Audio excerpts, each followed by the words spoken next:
Derbarê van 23 berheman de em nikarin bêjin vegerandin. Ew li gorî rêkeftinên berê û bi hewlên Wezareta Karên Derve û Wezareta Rewşenbîriyê vegeriyane Sûriyê.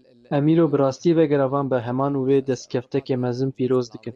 Ev berhem dê di pêşangeheke demkî de bên nîşandan da ku serdaner, rojnamevan û gelê Sûriyê bi hewl dan. Rêkar û cûreyên wan berhemên ku Sûriyê di pêşangehên navnetewî de nûnertî dikirin, agadar bibin.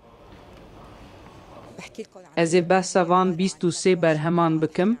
Ew ji 23 berheman pêk tên ku qonaxên dîroka Sûriyê ji serdemên beriya dîrokê, derbasbûna serdemên bronzî li rojhilata kevin, serdemên klasîk û serdema Erebiya Îslamî vedibêjin. Rast e hejmara wan ne zêde ye.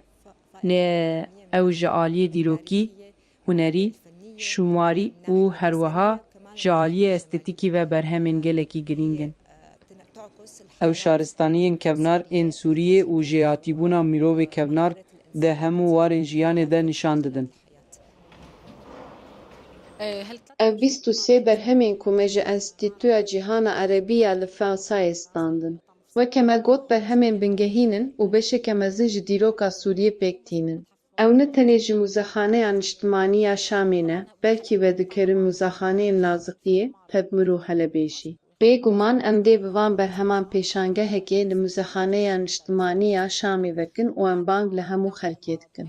Ku werin berhemên hatine vegerandin bibînin û beşeke pir girîng ji dîroka Sûriyê nas bikin. Piştî ku em vê pêşangehê li dar bixin, Xwedê hez bike, her berhem dê vegere mûzexaneya xwe ya taybet.